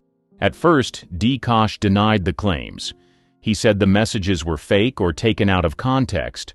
But then more proof appeared. Long message threads, audio recordings, and consistent patterns. The evidence was overwhelming. His radio station, Power 98, suspended him. Sponsors disappeared. His social media presence went silent. In 2021, authorities formally charged him with the exploitation of a minor and the production of obscene films. In court, it came out that he had stored explicit videos on his phone. He had arranged to meet teenage boys and pressured them online. These weren't just allegations anymore, they were facts backed by a criminal investigation. In August 2022, Dee Kosh pled guilty. He received 32 weeks in jail. During sentencing, the judge said he abused his position of influence and acted with clear intent. After his release, he didn't return to content creation. No apologies, no comeback video, just total silence. What makes his story so disturbing is how carefully he built his image. He marketed himself as trustworthy, even progressive, someone young fans could relate to. Meanwhile, behind the screen, he was using that trust to manipulate people too scared to speak up. Mr. Beast's image under fire. He was seen as the internet's good guy. Mr. Beast, aka Jimmy Donaldson, gave away houses, paid for surgeries, and helped thousands of people. His videos felt positive, clean, and drama-free. But in late 2024, things changed. A group of contestants from his big reality show Beast Games filed a lawsuit. They said the filming conditions were rough and the work environment felt toxic. Some claimed crew members were rude, and others said they didn't feel safe on set. Mr. Beast wasn't accused directly, but the lawsuit named his company and Amazon. An investigation followed. By November 2024, the results were public. No proof was found that Mr. Beast knew about any serious misconduct. But the report confirmed there were problems. Some staff had crossed the line. A few people were fired. Mr. Beast's team added new rules, set up a hotline, and brought in better managers. Fans had mixed reactions. Some said he couldn't control everything. Others thought he should have responded more clearly. Then people online started digging. They pointed out how some friends in older videos had quietly disappeared. Some remembered challenges that seemed too intense. A few clips, once funny, now felt awkward. Mr. Beast stayed quiet. No big post, no full statement, just a quick mention that he was working on things behind the scenes. He kept uploading. Views stayed high. But something felt different. Comments got sharper. Viewers asked more questions. The shine wasn't gone, but it wasn't untouchable anymore. For years, Mr. Beast built a name on trust, kindness, and massive giving. That's why this hit harder. It wasn't one huge scandal. It was the shift in how people saw him. He's still huge, still respected, but fans are watching more closely now. And when your whole brand is about doing the right thing, people expect you to handle the tough stuff the same way. While millions of people were engrossed in the incredible movies and shows produced by the industry, both in their homes and cinemas, they remained oblivious to the darkness lurking within. Beyond the glamour and talent that Hollywood exuded, there was an underworld that was very different from what was being shown in the media. From rumors of murders to the mistreatment of actors and numerous atrocities that remained buried and far away from the public eyes, Hollywood was proved to be a dark and chaotic place. Well, let's just say nothing is hidden under the sun, because some of these dark and disgusting things that happened in the industry have now been confirmed to be true. The horrific fake film shoot. Anyone who knew about the film studio MGM knew that they were notorious for their dark deeds and would do almost anything to make a scandal disappear, and in order to protect their own. They had the money, the power, and the fixers, but when a biographer, David Sten, began to investigate them, he uncovered some secrets that they kept buried for years. One of these was what happened to a 20-year-old dancer named Patricia Douglas at a 1937 MGM party. According to David Sten, MGM did everything in their power to suppress the scandal when it erupted. They even went as far as hiding evidence and doing all they could to silence the victim, but it seems like her innocence screamed louder than their efforts, and soon enough their deeds were brought to the light. Although MGM was successful at burying the story back in the 1930s, David Sten found some evidence that proved that Patricia's story was real. She wasn't the young wannabe star trying to take down a powerful studio. She was a young, vulnerable girl whose innocence was taken away at an MGM party. In the words of the biographer, I managed to find old newspaper coverage, previously unseen photos, damning studio documentation, long-forgotten legal records, privately shot cinematographic evidence hidden in an MGM film vault, and, most amazing, Patricia Douglas herself. After 65 years of silence, she was finally able to tell her side of the story. According to Patricia Douglas, that incident completely broke her and turned her life upside down. Before that day, she was living a normal life and was already a part of the entertainment industry. Her love for dancing opened her up to opportunities, and at the age of 15, she had already appeared in 2 classics. Her mother was doing well financially, so she didn't need to work. She only took on a few jobs because she enjoyed it and wanted to keep herself busy. This chestnut-haired lady with porcelain skin would later get a casting call on the 2nd of May, 1937 that changed her life. She had no idea that this call was not what she thought it was, and although she hesitated for a while, she finally said yes. Looking back on that day, Patricia regrets saying yes to that call. In her words, "They never mentioned it was for a party, ever. I wouldn't have gone. Oh God, I wouldn't have gone." Although she and hundreds of other girls were invited for this so-called shoot, they would soon discover that this was no film shoot. It was a party that Louis B. Mayer had, organized to celebrate his salesman for a job well done, but this was no ordinary party. It was going to an alcohol-fueled party where all manner of atrocities would happen. The studio had become the greatest studio in Hollywood, and they bagged distribution deals that will keep them on top for several years. This party is their way of celebrating. Patricia Douglas was one out of the 120 young female dancers that received the casting call. It will surprise you to know that a well-known casting director made these calls so the girls had no idea what was about to happen. They were supposed to be dressed in fitted cowgirl outfits, and as soon as they got to the studio, they were transported to an unknown location for this party. On getting there, Patricia saw over 300 men partying, smoking, and taking all kinds of substances. She didn't see cameras, a crew, or lights. Patricia immediately started to feel uncomfortable, as she had never had any sexual encounter before. She certainly didn't want to be in such a wild party. Sadly, there was no way any of the girls could escape. As the party went on, a particular salesman called David Rose began to admire Patricia. He pretended to want to teach her a dance step, and before she knew it, he and other friends held her down and poured liquor down her throat. Soon enough, Patricia began to feel sick, and when she went outside to get some air, David Ross dragged her to the parking lot and took advantage of her in one of the cars. Interestingly, a parking attendant witnessed the whole thing, but he later denied. Patricia did not keep quiet about what happened. She told her mother about it, and they were able to hire an attorney, but every legal step she took proved futile. No one believed her.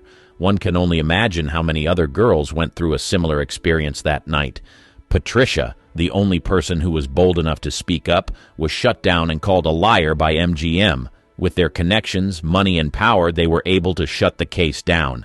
Among the evidence that was later found was a letter from publisher William Randolph Hearst to Louis B. Mayer saying, "Shut this down. Make her stop." Do you realize how damaging this is to the whole movie picture industry? With the help of biographer David Sten, she was able to document what happened to her in the documentary titled Girl 27 before she passed on. The director with weird sexual preferences. After several decades of whining, dining, and having wild sexual encounters with celebrities, Scotty Bowers published a book titled Full Service: My Adventures in Hollywood and the Secret Sex Lives of the Stars. Bowers, who was said to have been a go-to guy for setting up all manner of trysts for some of Hollywood's most famous stars, decided to pen down all the escapes that these stars were involved in. While some of his celebrity clients were closeted gays and lesbian, other clients liked things that were weird and freaky. The revelations she made about Charles Laughton left everyone in shock.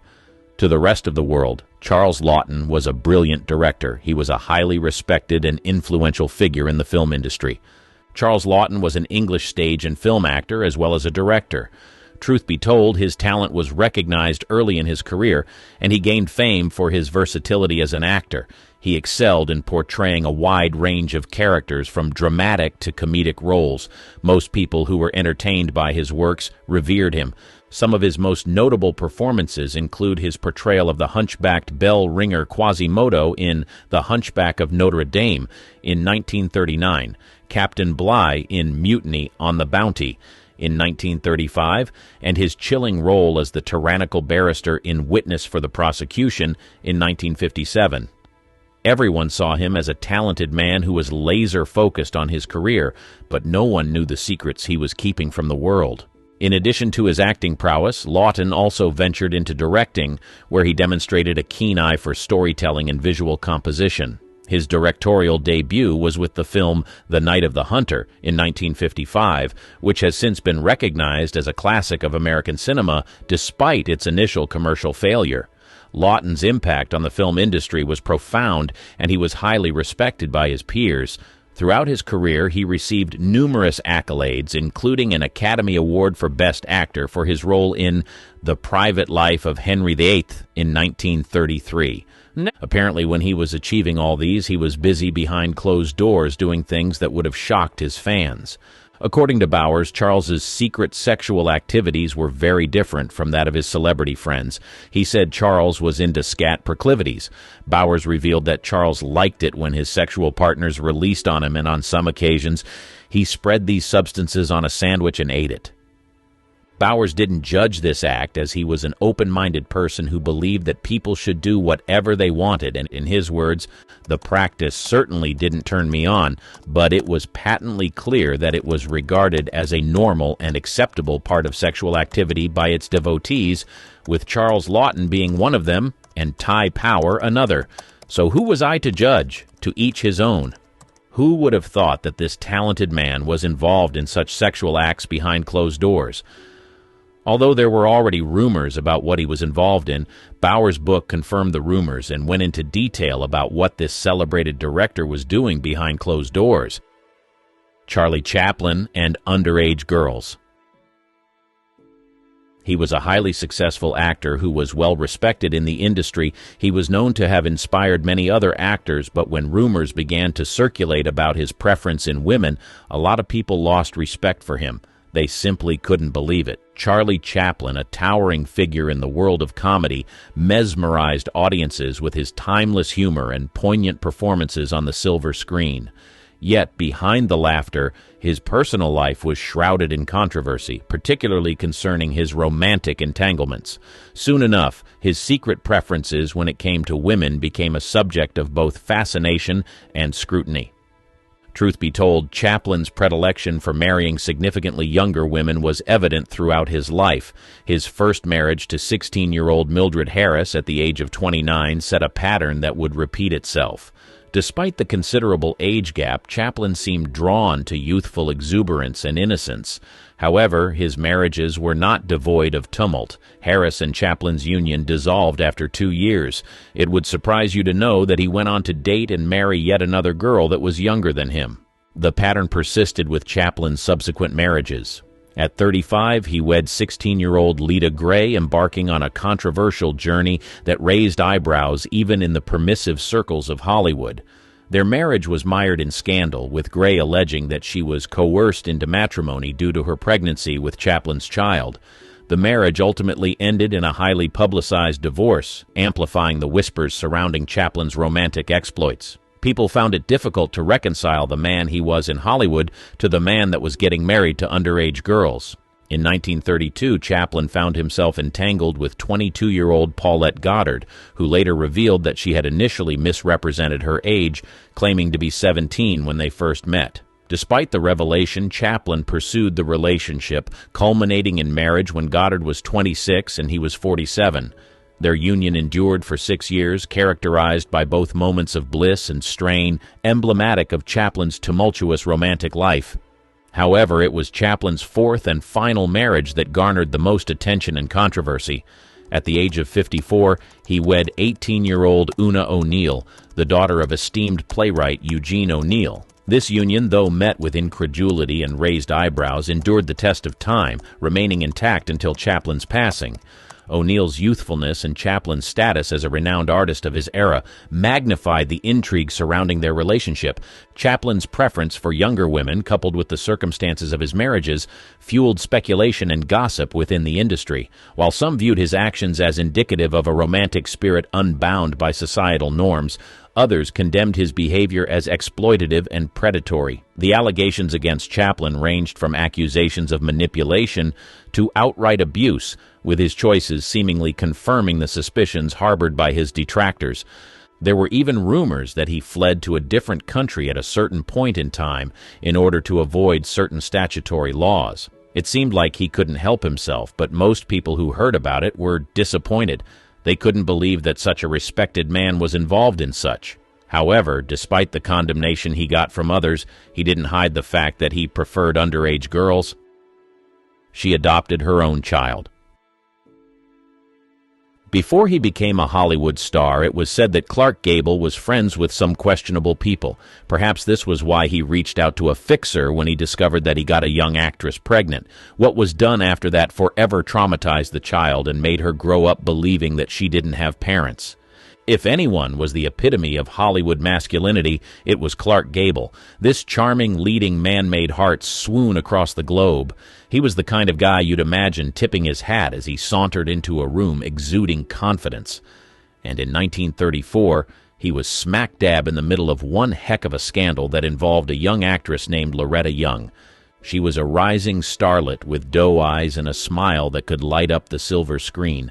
At just 22, she was already making waves in Hollywood, capturing hearts with her talent and beauty. But little did anyone know she was about to become entangled in a scandalous affair with none other than the dashing Clark Gable.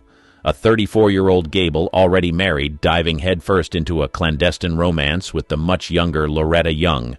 Their flirtation soon turned into a scandalous affair, and to complicate matters further, Young became pregnant. It was the kind of situation that could spell disaster for both their careers and reputations. Some reports claim that Gable actually forced himself on the actress and that the sexual activities between them were not consensual. When Clarke Gable realized how messy the situation was, he reached out to the one person that could fix it, Eddie Mannix, a fixer with connections deep in the heart of Hollywood. He wasn't just any friend to Gable, he was the kind of friend who knew how to clean up messes, no matter how messy they were. Mannix's solution was as ingenious as it was morally dubious. He orchestrated a plan for Young to fake adopt her own child, effectively concealing the scandal of being an unwed mother. It was a move straight out of the Hollywood playbook. Young, determined to protect her child from judgment, went along with Mannix's plan, confiding only in the inner circles of Hollywood's elite. And so Judy, as she would later be named, grew up believing that Loretta Young adopted her. But as Judy grew older, the truth became harder to conceal. It was difficult to ignore the resemblance between Judy and Clarke Gable. Soon enough, rumors began to spread, and people started asking questions. Years passed, but secrets have a way of coming to light. On Judy's wedding day, she confronted her mother, demanding to know the truth, and in a moment filled with emotions and regret, Young finally revealed the truth to her daughter. Judy herself later confirmed the truth in her autobiography, Uncommon Knowledge, laying bare the secrets that had been buried for so long. In the end, Eddie Mannix's solution may have spared his friend Clarke Gable from immediate scandal, but it couldn't shield him from the consequences of his actions forever.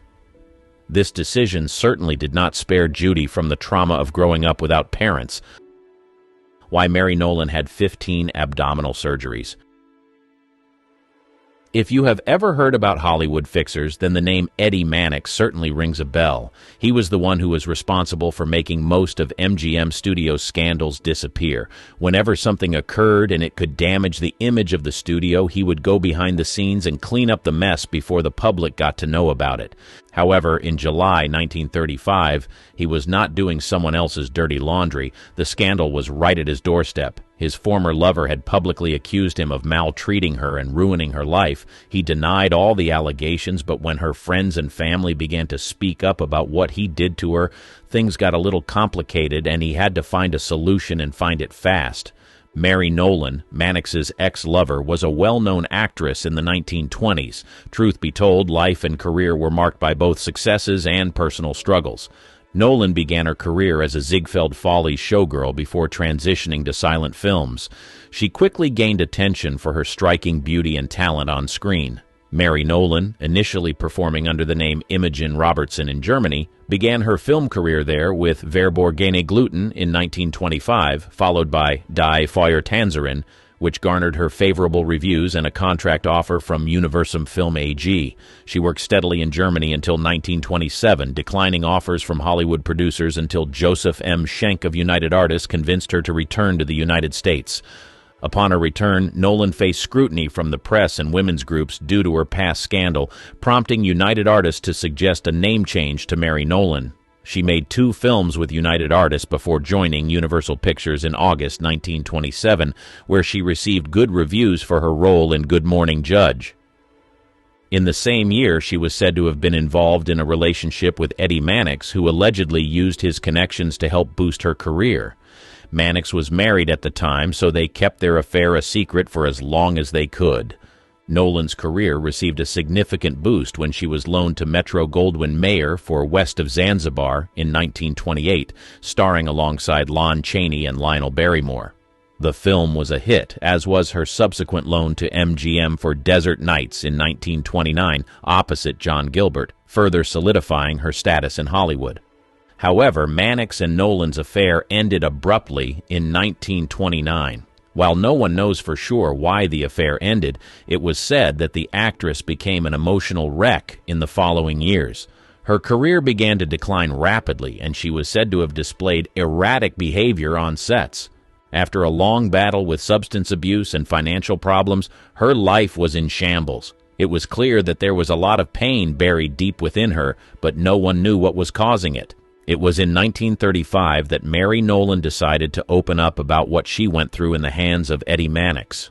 Initially, it seemed like a publicity stunt by a desperate actress, but as time went on, people began to see that her claims were not far-fetched from what others had accused Mannix of.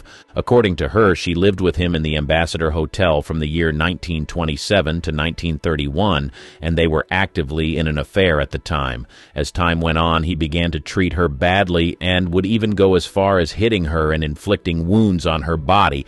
She also claimed that he was responsible for the decline of her career and that he allegedly used his influence to ruin her career at a certain point. However, the most shocking part of her story was on the day he attacked her and hit her abdominal area so badly that she had to be hospitalized. The damages he caused were so severe that she had to undergo over 15 surgeries in order to survive. After she sued him, he denied all she had said and claimed that she was using the story to gain fame and sympathy from the public. But despite his claims, Mary Nolan had a solid army of witnesses behind her. Her friends and family revealed he maltreated her during the time that they were together. He also allegedly forced her to terminate multiple pregnancies, and there were times when she had to go on set with bruises because of how badly he hit her. As expected, Mannix did everything in his power to bury the story. It was said that he sent a private detective to her house to threaten her, and this was what made her drop the lawsuit. While there was no concrete evidence, anyone who heard about Mannix's heinous crimes knew that there was at least an atom in Mary's story. In the end, Mannix won and was able to bury a story that could have potentially ruined his image and career.